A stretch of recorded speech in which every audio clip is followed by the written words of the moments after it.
Google ने बड़ी basic से कुछ 8 टेक्नोलॉजीज हाईलाइट की हैं। तो वो कह रहे हैं अगर ये पाकिस्तान सही तरह टेक्नोलॉजीज को अडॉप्ट कर ले, एसएमईज खास तौर पे, ये पॉलिसी की इंटरवेंशंस कर ली जाएं, हम सालाना 60 अरब डॉलर की इकोनॉमिक एक्टिविटी जनरेट कर सकते हैं नई, जो कि आज की जीडीपी के 20% के बराबर है। इसमें सबसे बड़ा बेनिफिशियरी, सबसे ज्यादा फायदा एग्रीकल्चर और फूड सेक्टर को हो सकता है। 30% इजाफा उनको फायदा मिल सकता है। लास्ट ईयर $350 मिलियन की एक्सपोर्ट्स हुई है हमारी फ्रीलांसिंग सर्विसेज की। ये इसमें बहुत पोटेंशियल है, बिकॉज अभी हम दुनिया में तीसरे या चौथे नंबर पर आते हैं तकरीबन डिफरेंट रिपोर्ट्स। हुकूमत पाकिस्तान ने अभी 6 अरब रुपए का प्रोग्राम अनाउंस किया है और उसकी फंडिंग शुरू हो चुकी है मिनिस्ट्री ऑफ आईटी को, और इसमें 4 अरब रुपए रखे गए हैं आईटी एक्सपोर्ट्स को कैश रिवॉर्ड देने के लिए। इसके अलावा 2 अरब रुपए रखे गए हैं बूट कैंप्स, ट्रेनिंग्स और जो मिनिस्ट्री ऑफ आईटी के इदारे हैं जिनको अपग्रेड करने की जरूरत है, कैपेसिटी बिल्ड करने की जरूरत है। पिछले 8-10 महीने के अंदर $300 मिलियन की इन्वेस्टमेंट्स आई हैं पाकिस्तान में,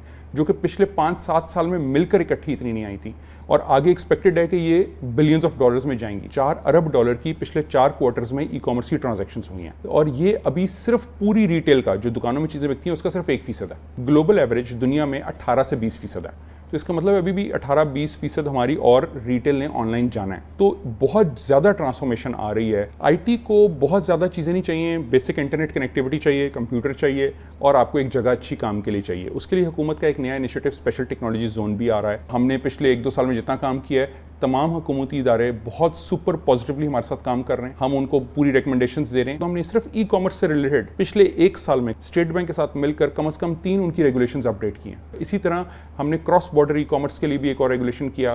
फिर फ्रीलांसर्स की इनबाउंड पेमेंट्स का पहले लिमिट थी $5,000 की, उसको $25,000 किया स्टेट बैंक ने। तो state bank, FBR, ministry of IT, ministry of commerce, ये सब बहुत एक्टिवली इस पूरे इकोसिस्टम में काम कर रहे हैं।